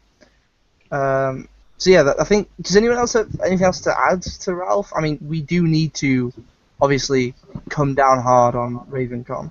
Honestly, I wish all this stuff would progress a little bit more slowly. It's all a bit much at once. I don't know, I think a bit more needs to be done in defense of the freedom of speech and the freedom of the press. Because, yes. I mean, we may not agree with everything that everyone has to say, but they still have a right to say it, as the quote was just given earlier. But, yes. I mean, that could be parallel to just about anything. We may not like, say, for instance, the KKK, but as long as they're not violent, they still have a right to shout, I hate black people, I hate whatever. Well, social justice warriors may not like us, and we may not like them, but we each have a right to speak. And I think that platforms like Twitter and like Facebook need to adjust their terms of service to enforce the freedom of speech. The fact that they're able to just employ block bots to block any dissenting opinions or views, or anyone that follows someone with a dissenting opinion or view, I think that is a curtailing of the freedom of speech. I want to add something because it's very relevant to what you have said, and it's very important. Somebody said in the comments that Ralph was a fool for exposing himself by posting a picture on Twitter. He should have kept quiet. The problem I have with that is that you're saying, in essence, well, he should have ignored his freedom of speech for a moment because it was convenient to him. If you do that kind of stuff, you're giving in to what these people are trying to do. No, I mean, he shouldn't have to fear to say, I'm the Ralph retort, or I took a picture of you in public, for fear of being kicked. That is the exact opposite of freedom of speech. That's something called self-censorship, and exactly. It's not good. It's not something we should be encouraging. I think it was stupid him putting the picture up? Yeah, kinda. But he shouldn't have been kicked for it. Like, yeah, it was a stupid thing to do, but the reaction to that My question is, why completely was it overblown. stupid? The reason it was stupid is because he did it specifically. He knew he was going to get attention for it, and I think that's why I think it was stupid. But it was totally within his right to do that, and I think them kicking him was a fucking. Why bullshit should he thing to do. fear attention? Well, no, I just think it was very attention-seeking, and I'm not a huge fan of that kind of behavior. Oh, okay, you mean it? Okay, no, I thought he was going to get him attention at the con and put him in the sights of these people. Okay. No. I just think it's attention-seeking behavior, and I'm not a big fan of that. Okay. That I can understand. Yeah. I can agree with. Yeah. Yeah. I do think it was a silly thing to do, but at the same time, it's totally within his right to do. Okay, so next, geez, we've literally gone through 2 topics and we're already an hour and a half in. God, this is going to be a long show. Okay. Next up, we have the Calgary Expo. Once again in the news, they called the cops this time on the honey badgers. I know we covered the Calgary Expo last time. Yeah, I'm about to get into it. We covered the Calgary Expo last week. They kicked the honey badgers out of the the park. Yeah, when they called the park. Okay. Yeah, I didn't think that was that recent. I thought we've been 2 weeks removed from that. Yeah. Well, no, it literally happened the day after last week's podcast. It happened the Sunday. Okay. So I do have to kind of cover it. Okay. Basically the honey badgers got kicked out. They felt really bad. They wanted to make it up to their fans. They had a meet-up in the park, and the Calgary Expo called the cops on them. The cops showed up. They had a little talk, realised there was nothing going on. The cops left him alone and said, you can stay for as long as you like. It's all cool. If you watch the video, he first of all he comes along in a way that would imply that he came, and he also came along with a van, so he was expecting to make arrests. Yeah, he was expecting drama because Calgary fed them that bullshit. So he was. I love his reaction if you look at the picture, his reaction is kind of. I don't know if there's a video of that. I didn't see if there is a fucking video. That would be fucking priceless to look at. I only saw the sequence of pictures. If you look at them as they go through, and I'm sure this is visible in the video, he even looks a little disappointed. It's kind of like, this is why I got off my ass. That's just the feeling I got from it. I don't know if the video supports my theory, but it just looks so like, are you fucking kidding me? Kids in a park? Is that what I'm here? Yeah. Yeah, it does seem a bit like that. When it comes to that situation, there, Calgary basically fed them bullshit. That's why he showed up. I think the police officers. I think we need to give hats off to that policeman. He did his job perfectly. I think that should be a crime, by the way. In the UK it is. It's waste of police resources, and you get fined for it. You get fined a lot for it as well. But the cop showed up. He had the van. He was ready for arrest. But then he actually talked to them and figured out there was nothing weird going on. So, if that police officer, hats off to that guy. He was apparently he treated them really nicely. Karen Strawn was talking about it. Karen Strawn being one of the honey badgers. She was talking about it, saying he was just genuine nice guy. He apologized. He said they can stay for as long as they want. So hats off to that police officer. He did his job perfectly. But he didn't have to apologize. Is a little asterisk I want to put in there. No, he didn't have to apologize, but he did anyway for interrupting them. So that's a great fucking job on his part. But it also makes me wonder who made the call, who made the actual call, because from the way he was approaching them, it seemed like he was expecting basically skinheads with baseball bats or something like that. Yeah, that's probably what he was expecting. But it was someone from the Calgary Expo. We know that much. Because the reason he was there is because, and the police officer stated it, is that he got a call from the Calgary Expo with concerns that they would try to break back into said expo, which none of them were planning to do. Like, they found it ridiculous that. But you guys really understand what this was, right? What they were trying to achieve, because I don't think that the Calgary Expo is stupid enough to think that they were going to get arrested. What they were trying to achieve is, in Canada, you can't swat people. That's what they were trying to achieve. They were trying. What they were trying to do. What I think it was a little simpler than that. I think they were just trying to scare them. Yeah, I think they were just trying to scare them away. I was about to say that. I think they were trying to scare the honey badgers and get them to basically leave the area and stop whatever it is that they were doing, and trying to interrupt it. And it didn't work. Also, just on that topic of the honey badgers and whatnot, they are looking to take legal action to the expo, to Calgary Expo. This gonna be good. Even if they just so much as make some noise with the Calgary state, that's gonna be good. Well, I'm skeptical. I mean, it's.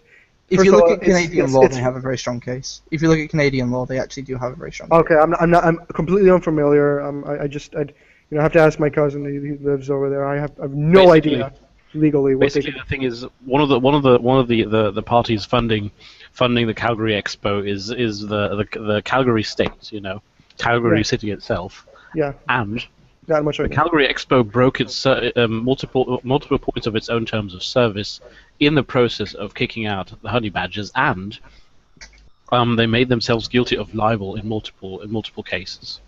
For example, and libel in Canada is you can't do that. It's against the law. It's not like in the States where you can just make up stuff. Yeah, if you make up things, all the honey badgers have to do is prove that it hurt them. What they said was infactual and it hurt them in some way, either through their fan base, that's slander, through the media. Yeah, it's slander, and they will get arrested. Perjury too? Is it also? Well, it's not perjury because it's not in a. No one legally accused them of anything. If they keep this narrative going into court, then it's perjury. if they keep going I don't know in Canada, but perjury is a big fucking deal. And I mean, slander you can get off on a fine, but perjury is a little bit more complicated. Yeah. Is what I ask. If they keep the narrative going into court, then it will be perjury because it's obviously. I'm curious to see if they'll take it to court. That's what I'm curious to see. They are. They've confirmed. Karen Strawn herself said, and she's one of the main people in it. She said herself that they are bringing it to court. They are definitely bringing in legal action. They don't know what they're going to get. They don't know what they're going to get back from it. It's definitely going to be some sort of monetary thing if they win. And like I said, if perjury keeps going, then we'll also be looking at a police time for the organisers of Calgary. There is another thing in favour of the badgers, and that is they pay the $10,000 for the full time, and the expo didn't give them their money back after kicking them out. No, they didn't give them the money back. So at the very least, they will get their money back. But they were looking to get a lot more. Did the expo officially say we're not giving you your money back? Well, they just didn't do it. They just didn't give the money back at all. They could claim that they're in the process or whatever, and they have to legally. No, they have to. They could claim that there's certain venues you have to go through to get a refund and shit like that. Well, they can claim that as much as they like. Do they have a no refund policy or something? Well, they do have refunds, and if you pay for a service, especially when it comes to like something like an expo, as far as I'm aware, if you're kicked out that soon into it, because they were only going for 3 hours before they were kicked out. They did ask for refunds. They did ask for refunds. So the Calgary Expo know.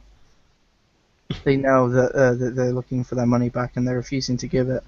But I say refusing. They're refusing via just not responding.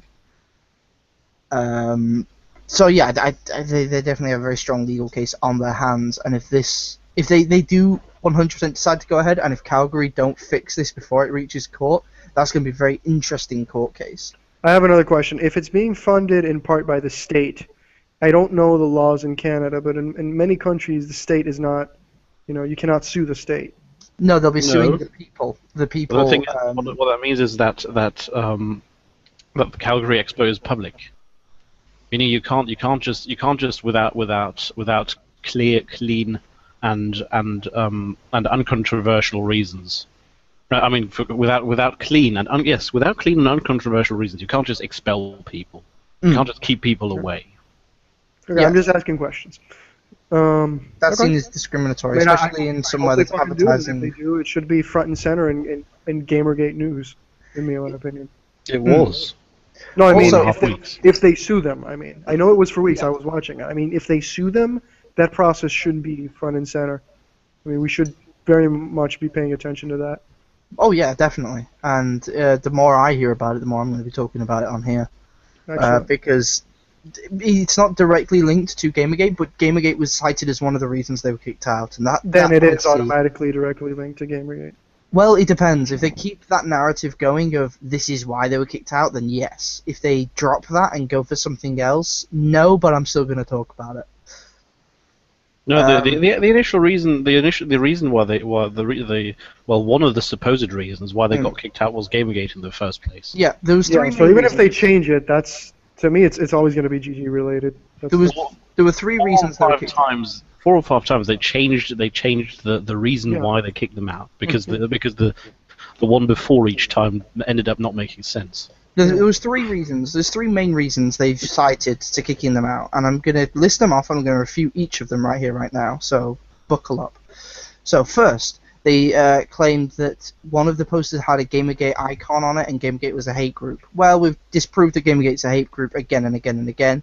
And also, they're meant to be. They advertise themselves as an area that is open to all ideas. If Gamergate is an idea, therefore it should be allowed. Next up, we had the claim that they signed under false pretenses, that they signed, and that they signed as something else that they actually were.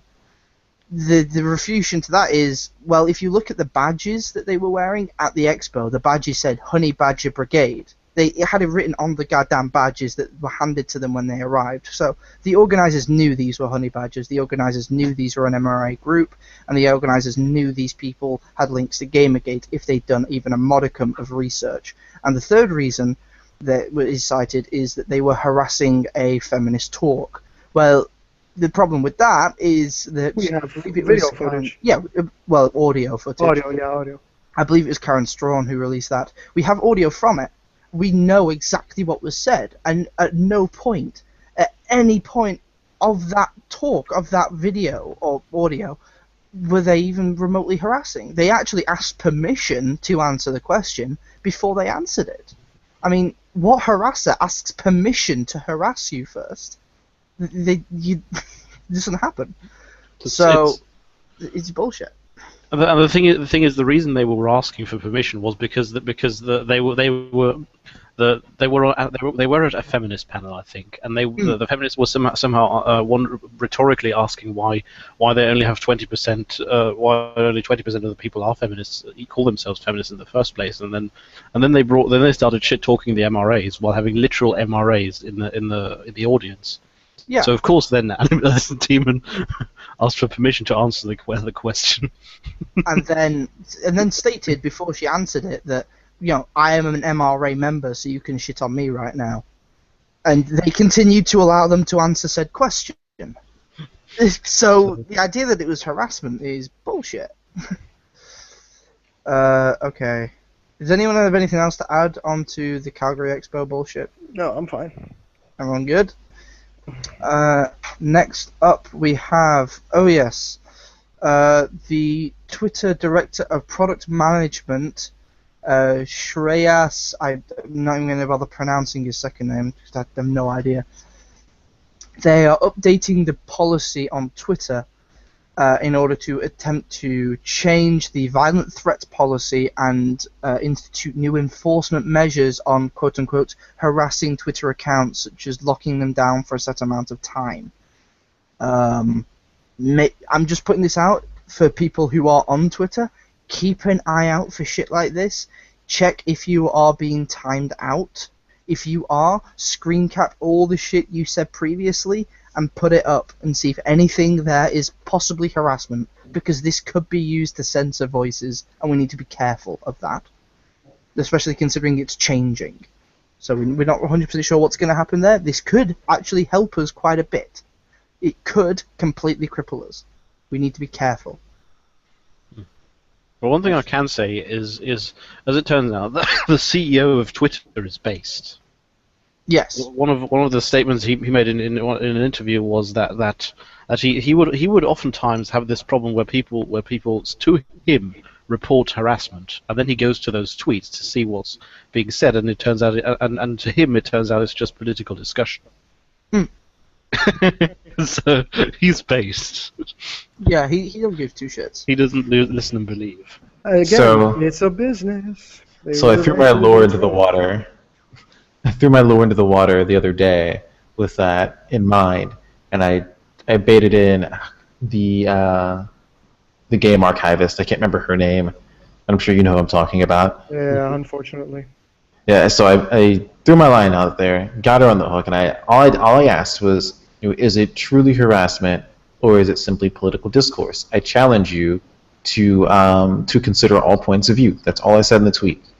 And then she responds with just this litany of oh, I'm a victim, oh, my family, oh, threats, oh, harassment, oh, this, oh, that. I'm like, oh, geez, I just asked if it was actual harassment or political discourse. Can you answer the question without attacking?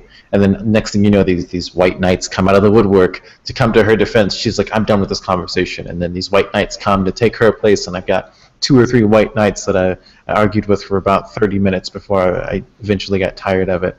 But I think that most people in the opposition, because I can't really call them SJWs, I think it's just the opposition, because there's so many sides to the opposition. But I think that so many of them can't really discern between political discourse and actual harassment. But I think it's a little difficult for them to do this, because usually when there's political discourse towards them as a single person, it's coming from 500 other people all at once, so it can seem like harassment. So Brianna Wu may not actually be crazy. She may feel like she's being harassed because there are 500 people tweeting at her saying, your game sucks, you shouldn't have done that, why'd you remove Ralph? But when really it's all just political discourse, just en masse. Yeah, and at the end of the day, she made herself a political figure. That was her own doing. It's her fault. Giving people leeway like that is absolutely the wrong idea, because everyone in the end of the day, when they become an e-celeb knows they're an e-celeb, so they're going to get a lot of notes on the Twitter. Yeah. No, what I was saying is that she made herself an e-celeb. She made herself a public figure, Brianna Wu. If she did that and didn't realize she would get a lot of attention on Twitter and a lot of people having, like you said, political discourse with her, she's a fucking idiot, because that's what happens. And the thing is, some feels being hurt is not as much as something that actually happened. Mm. Again, I think the whole situation is she knew when she became an e-celeb, and she's expecting all of these tweets so she can call it harassment. And I agree with Victor. She deserves no leeway in when it, or you know, she no excuses. And again, I don't believe for a second that she, being tweeted with all the tweets she gets, that she feels it's harassment at all. I think she knows exactly what she's doing. I think that and I know, and there's a very good counter argument that they're not that self-aware, and it's a good one. I disagree. I think they know exactly what they're doing. I think they're fucking evil. I think some of them do. I think some of them do, and some of them don't. I think the big ones do. I think that because again, there is I do agree with Perry on in one thing, is that there is a distinction to be made when it comes to the social justice warrior side. There are the big fish, which are into the ideology because they are making money off of it. But you do have more than common folk who think that they're on the side of tolerance and progressivism, which is something that has been ingrained in our minds for the better part of 2 decades, with the fall of the right in the United States in particular, and the left is now unchallenged. So these people think they're just on the left and think that this is just liberalism at its purest form, and it's not. So I do think there are people who've been bamboozled into this, and that feel this is the right thing because they do have a compelling case. Like, are you a racist? No. Then you should obviously be for this. Are you? And keep going deeper, because it's it seems almost like it's based on the same thing, though it's clearly not. So they do have a compelling case, and I do believe that there are people in that sense. If you take 2 minutes to actually analyze it objectively, it's bullshit. We all know that. But I do think that there are people who are bamboozled into believing this shit, and that haven't really sat down and thought about it. And I'm not giving them an excuse because that's on them. If you're stupid, the only person you have to blame is yourself, which is an unpopular opinion, but well, that's what I think. But yeah, I think it's. I do think that she knows exactly what she's doing, and she's expecting that, which is why Brianna Wu, whenever people start forgetting about her, she goes out and looks for harassment.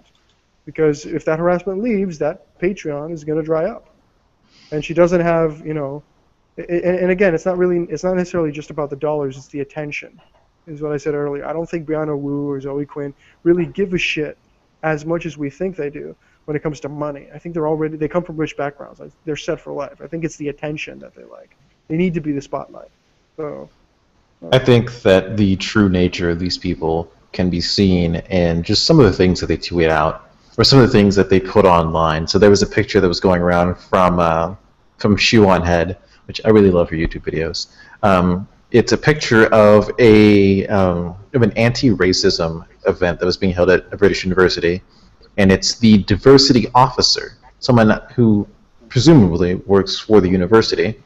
She's standing in front of a sign that's been posted, and it says, "No white cis men, please," on the door of this event. I saw that. That's recent. That's recent, isn't it?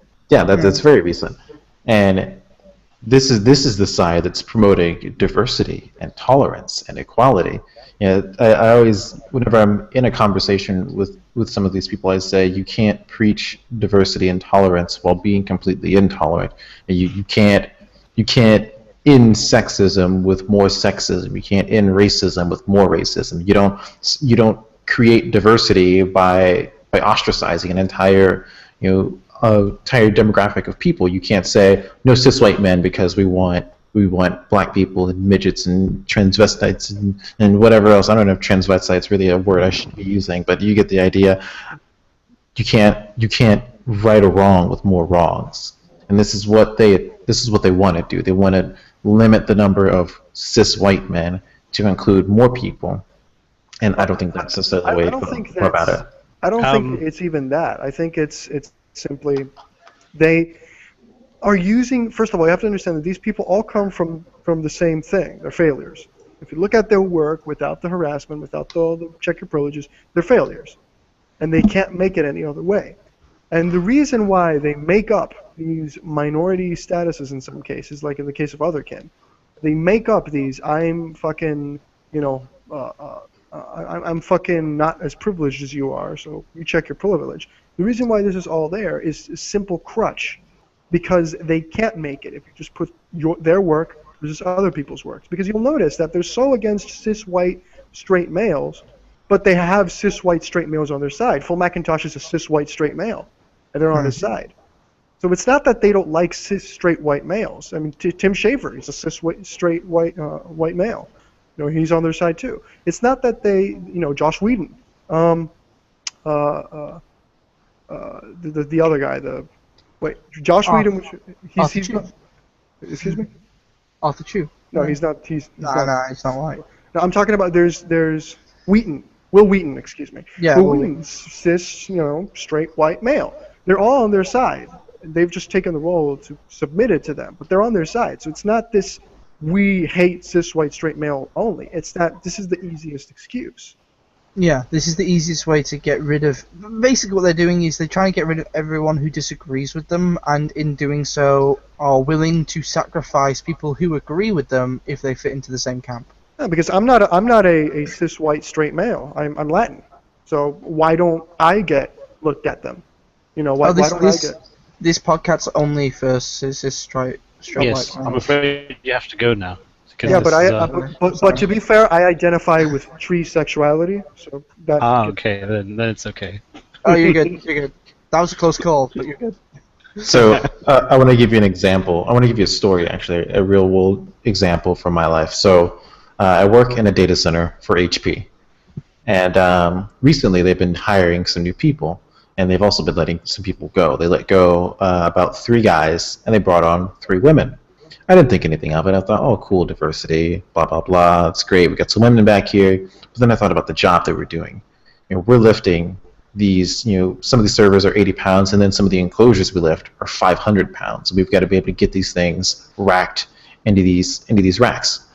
And we had one woman on our shift. It was me and one other guy. And this one woman on our shift, we had some enclosures to put in the other night. These are 500 pounds. We got them on the lift. We got them into the data center. putting them in. She's on the backside of it. Me and the other guy are doing all the heavy lifting, and she's just getting it lined up and everything. And the first server that she racks with us, she injures herself. She smashes her finger under the server. And I'm not going to say that women are incapable, because that's not true at all.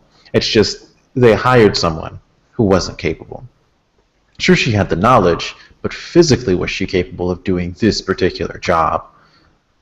Not exactly. Was that perhaps just like a I'm going to be the play devil's advocate for a bit here. Was that perhaps just lack of experience? It could be lack of experience, but they should have hired someone who had the experience. Ding, ding, ding, ding, ding. I'm going to, first off, I think that topic in itself deserves a stream all of itself. Yeah. I mean, that's because if we're going to start telling stories, I can tell you a couple stories. Okay, if we're gonna skip that and do it another time, then I can recommend something to watch until then, and that's something an old internet aristocrat video already alluded to that. So if you've been watching him before Gamergate, you probably watched all of that as well. And that's the YouTube channel Progressives Today. They have a series of videos called series about something called the White Privilege Conference, where these exact same bigots that you were talking about, people who hold panels and initiatives on diversity, are very hostile and very exclusionary towards specific groups, specifically white people and men. And they have a whole conference. They've been doing that, where they teach they teach children this kind of stuff, and they've been doing this for a lot of years now. Now you hit on something else that I think we should really. I'm making a video about this right now, but the idea, it's just there's so much good shit right here with those two things that you guys said. First of all, the idea that this is new. A lot of people have finally realized, okay, this isn't new, it's been in the making. But what a lot of people don't understand is that this is even older outside the United States than more people give it credit. For example, I was dealing with SJWs when I was in high school. Okay, and that's fucking 2006 that we're talking. Okay, that's almost a decade before any of this started. And I was dealing with full-blown fucking SJWs, not people who were kind of progressive. No, I'm talking, I dealt with this group that was called Global Justice. So you don't get more fucking social justice warrior than that. And it was some really fucked up shit. And I saw how the story ended, and it's not new, is what I'm putting it. And the second point that I really think that deserves a stream of its own is what Perry said, the whole, they hired her and she wasn't capable reality. We seem to be very uncomfortable with the idea that some people may not just be good enough to do something. Not some gender, not some race, some people. And that's an idea that we've increasingly become very uncomfortable with, and it has hurt all of us. What do I mean by that? In tech right now, and I know this because I work in fucking tech, in tech right now, there's been an initiative that it's not new. People think that it's not fucking new. It's new to our eyes, but it's been here for a while. That they will give priority to hire specific groups of people over others, even if they're not qualified. And this all comes from the simple fact that people can't deal with the idea that maybe you're not good enough for X role.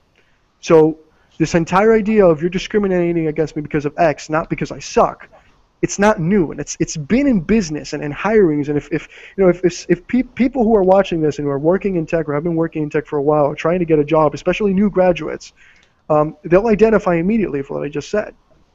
If you right now in tech, the reality is, if you're a woman trying to get a job, you're going to get calls all around the bat, all over the board, because you're a woman. It's not everybody necessarily. I know I'm making a gross generalization, which is why I said this deserves a stream of its own. But this is something that's going on. Companies are trying to become more diverse. And if you don't believe me, and by more diverse, it automatically means if you're trying to find a specific group of people, it does, and they're really small, it doesn't matter if they're capable or not, you're going to have to choose someone who's incapable, which is what Perry's story is in a nutshell. So, this whole thing deserves a bigger stream, is what I'm saying, and it's a lot more complex and a lot more dangerous, and a lot of problems that we're seeing today are because of it. And I really don't want to get in more into it because I'm going to start talking. I'm not going to shut up because it's Yeah, don't worry. We'll fucking do it like we might do a stream later on that just deals with sort of general topics like that. Next up we have just David Pacman. This is the last topic I think we're going to cover because we pretty much covered everything else. So I call bribe. You call bribe? Yes, Wow. I call bribe. He's been paid off because his behavior has changed very drastically from last time he was here. Yeah, Extremely drastically. If you remember he last used time he was very professional with everything that he did, and now I didn't suddenly see he the comes video, so I back. can't comment. Now he comes back and interviews people like Voxday, who didn't have much to do with Gamergate, really, and a few others, and he just asks exclusively stuff that has nothing to do with Gamergate, really just completely different stuff. Like with Christina Hoff Sommers, he just brought her into a long debate on equity feminism versus today's rad feminism, and he went into age old stuff, sophistry, citing false statistics, demanding proof that the false statistics are either wrongly interpreted or simply false, and doing all this kind of stuff, and Voxday. This is something that really annoyed me, that he got Voxday on, gave the interview an inflammatory title, and in the interview he just asked stuff that had nothing to do with Gamergate at all. I'm still not sure who Vox Day is. You guys already explained, but I still don't know who the fuck this guy is. I thought I've seen it on Twitter. I thought he was just another tweeter. He's from the Sad Puppies. Yeah, I know he's from the Sad Puppies, but isn't he just another guy on Twitter who's from the Sad Puppies? But is he like something in real life? Yeah, he is. I don't know. He's a writer. He's a writer. I'm gonna say. It's like a big time writer. Is he one of the people who didn't get the awards or got the awards? No, he's the guy who did get the awards, and we got called out because he got the awards. Oh, okay. I'm pretty sure. Okay. I think that I don't know much about the Sad Puppies, but I know a lot of SJWs don't like him for obvious reasons, and I'm pretty sure he's the one who got the award, and that's why people like Chris Warford, whatever his fucking name is. Warcraft, that's fucking his name. Oh, Like, he was so pissed. I hate that guy. Okay, really, you really fucked my day up just by reminding me that he exists on this planet. Now, Are you triggered? have you fucking sat down and read that guy's Twitter when he goes on his fucking rants? Yes, I mean, he's basically like that guy who runs Infowars, or at least who moderates. What is his name again? Christian conspiracy theorist who thinks that all the atheists are just rejects of a satanic cult, and Well, yeah, that's totally what we are. What? So, what was his name again? Infowars. I mean, I'd never heard that one. That's a good one. I have been called some things, but that one. That was Alex good. That's Jones. new even on me. Alex Jones. Chris Warcraft is Alex Jones, but in sock jumps. He's a cheap man's Alex Jones. So I have questions. Maybe we can kind of change the dynamic a little bit. Questions for those who are ignorant about the situation as me, because I haven't watched the videos, as I said. First off, interviewers, something that interviewers are supposed to be good at, that they teach you when you even in debate club they teach this, is that they are good at luring you into saying shit that you may believe but makes you look really bad. Is that part of the case when it comes to Vox Day, or is just Vox Day an uncontrollable asshole and having him on to begin with was a mistake? When you're debating, that's what you do. Can I just like to point out, when you're debating, that's what you do. When you're interviewing, what you're trying to get the person to do is open up and relax. That's what you should be trying to do. That's what you should be trying to do. If you watch any mainstream interviewer, that's not what they do. They take Bill O'Reilly, for example. He takes cues from he's from a very debatey background. And I agree, you shouldn't be doing that. But that's what all these interviewers who get the scoop, get the dirty shit, that's what they do. That's why I'm asking, is that what David Pacman did, or is Vox Day just an asshole? He did that, and also he edited, especially the Christina Hoff Sommers video, he edited it. I want to start with Vox Day. I have a question for Christina, too. I I've seen only bits of the Vox Day one. It's I have a that feeling, bad. I have a feeling he brought Vox Day on simply because he knew Vox Day had very, I'll call them controversial views on things. Okay, so he brought a bigot on and he slammed Gamergate on it. Okay. Basically, Pretty much, yes. What upset me was that he brought him on, and then he started off with Gamergate for about 2 minutes, and then it became about Fox Day. It ceased to be about Gamergate after about the 2 or 3 minute mark, and he started asking him personal questions about his personal beliefs, and then he used those personal beliefs to pin them on the Gamergate, essentially Yes. using the SJW logic of, oh, one of these guys believes this, so all of them must believe this. Here's my interview with a Gamergator. This is solid existential proof. Yeah, I mean, it's clearly meant to say this is a horrible person and he's a Gamergator, and the normal public is going to go with, if they have that kind of shit, then they're probably all at least similar. I mean, it's clearly a hit job. My second question, Victor, you mentioned, and I'm sorry for cutting you off, but I think you're going to enjoy these questions. You know, give me leeway. Victor, you mentioned that he was paid off. Do you think it's possible that this is a case of basing myself off the pressure and the shit that he went through when he first did the Gamergate stuff, when he was doing the fair stuff? Can this be a situation that he was pretty much forced to do this? Because first of all, he's a business first. I'm not giving him a pass, by the way. He's still full of shit for doing these things, as you guys claim. But can it be a situation that we're going to shut you down if you continue to support these people? Because he's pretty much the only, I'm going to say mainstream media, but he's not. But It would be a very bad sign if it was. But do you think it's possible? Do you think it's more plausible than him being simply paid off? Is what I'm asking. About equally plausible. do you know what I think it is? I don't think he was bribed. I don't think he was threatened. If you look at his Gamergate videos, for example, his one with Total Biscuit that he did ages ago, he has a lot of views. If you look at his other videos that aren't Gamergate related, he doesn't have any views, or, well, in comparison. I think he's just looking for more views, and he knows if he pisses off Gamergate, he will get those views. And this is his method of pissing us off. But that seems a little... The logic there, it doesn't make sense, because if, first of all, you're saying he did Gamergate videos and he did them right and he got a lot of views. If he's trying to get a lot of views, he could just do the same thing. Why would he risk doing that? Because what's going to happen logically, and David Pacman is not a stupid man. He's not an idiot like a lot of SJWs. He's a smart man, whether we like him or not. He's going to look at this and he's going to see the shit that you know, if he pisses us off, we're going to watch 1, 2, and then we're going to stop. I mean, this is not a long-term solution. It's him shooting himself in the foot. So I'm just very shocked that someone who's as intelligent as he is, and he's not a dumb man, I repeat, and I don't think anybody would qualify him as that. But I find it shocking that this guy would throw everything to the wayside, just to piss us off because he's going to get views, because he's not going to get them after a while. And I think another red flag, at least to me, when he announced the people that he was going to interview, and Liana Kay was in that, is that he is trying. I do know that there is first of all, interviewing Liana Kay has fucking nothing to do with Gamergate. She's a fucking shill. Why would you interview her? Again. And Vox Day, as I said, I didn't know who he was. I was surprised that he was in the group. So those are red flags. But to go on as far as to say that he deliberately did it to piss us off, that's a little... I mean, I just think I wouldn't understand it, is my question. I just think he did it for views. That's basically...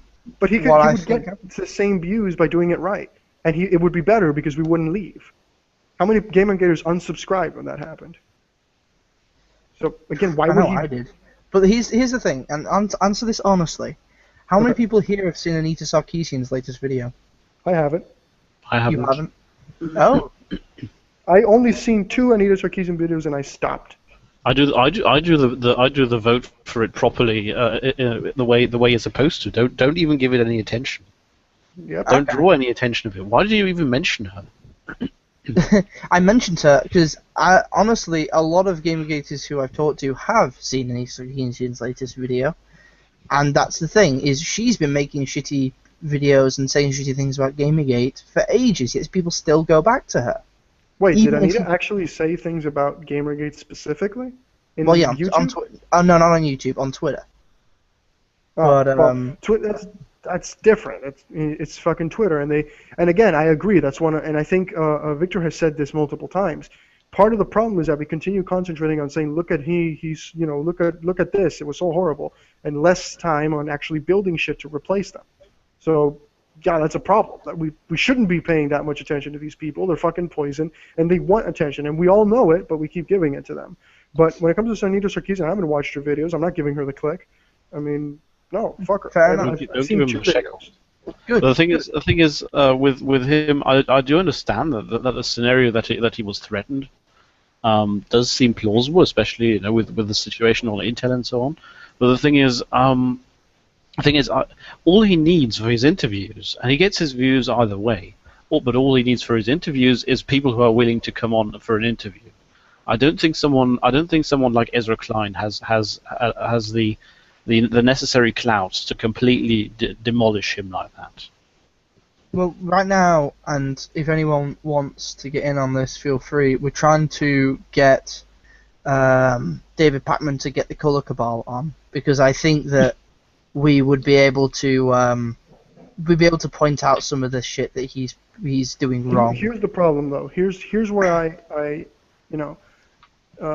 am unsure. Basing myself now, assuming that the narrative that he's trying to hurt us at this point, which based on what you guys have told me that the videos contain, again, I haven't seen it, it seems clear that he's trying to hurt us. The reason, we don't know why, but he's trying to do damage. He's not trying to paint us in a pretty light anymore. He's trying to hurt us. If he's trying to hurt us, based on the guests that he has, and based on how he twisted the Christina Huff Summers, as you guys told me before the stream went on air, based off of the impending guests like Shill Queen Liana K, I don't think he's going to want to try to bring anyone to put Gamergate in a good light, and even if he does, David Pakman is not a bad interviewer of the debating type. He will try to get you to say bad shit. And we've seen that editing, and we've seen that editing is not beneath him, added to that. Yes, the thing is, David Pakman was technically he never was trying to paint us in a positive light, even back then. The only thing that happened back then is he was anti from the start. That never changed. That was never different. But he was acting within the confines of professional conduct. He was conducting he was trying to paint it, properly. he was doing his job. And now suddenly he's coming back and he's being, well, like the antis. Again, it seems very strange to me, and the more I play it in my head, and I want to see these videos now, but the more I play it in my head, the more it reminds me of when he did the Arthur Chu thing, that he was pretty much pandering to Arthur Chu as hard as he could to say, I'm on your side, and Arthur Chu just dismissed him like, you're going to try to twist me, you're going to do this, and Arthur Chu was an insufferable cunt, but I can't blame Arthur Chu because that's what he is. As an interviewer, he did that. David Pakman did that and said, I'm on your side and stuff, because if he didn't, Arthur Chu would have just shut down. He just would have stopped talking. He and that was already shut down. I mean, and there were a lot of things that he didn't have to say. He was trying to get him to open up, and it was very, very hard. But again, saying things like we agree on most stuff, that's not trying. That's an actual belief. I understand what you're trying to say, to make the guest comfortable and to make him actually talk and not turn it into a defense thing. But there were things that he said there that were very red flag raising. Like, I agree with most of the things that you believe. He doesn't have to say that to try to make him open up. No, what he said was, I agree with most of the things that you've said. And Arthur Chu was basically saying that harassment is bad, and harassing someone is bad, which a lot of people would agree with. No, he didn't say we agree a lot with what you said. He said, I agree with most of your beliefs. Was the actual. Does he actually say that? Yes, he actually said. I believe you and me would agree on more things than you actually give it credit. I think was the exact quote. The thing is that Arthur Chu interview and a few others of those was basically, I guess, if you wanted to have it absolutely simplified, what they were saying would be Arthur Chu was going, they're all harassing me. And I'm just going to refuse to make any proper arguments, and I'm just going to insult you and the Gamergaters and everyone. And then he's like, well, look, you've got to give me something. You've got to. I can only go so far to paint you in a positive light. You've got to, play the part. See, that I agree with. That's exactly what was happening. But Because he's 2 was trying to just paint being a him in a massive positive child. Because even if you look at the Brianna Wu one, Brianna Wu got away with a lot of shit that he didn't call her on. And he only got pissed and went after her when she said that he was setting her up or whatever. No, he was that's- writing a hit piece. Yeah, that's when he, it's not that he was trying to be a good journalist in that sense. Yeah, he got legitimately pissed the fuck off, and he went after her. Said, okay, no, fuck you. Now we're going to see who wins this one. But again, this is a man who claims to be progressive. This is a man who claims to be, to the 7 wins, that this is a man that talks about white privilege, for fuck's sakes. This is a man who is a part of this, this is a part of this side. I mean, now he was being painted as he's not not progressive enough. You're fucking not a real liberal.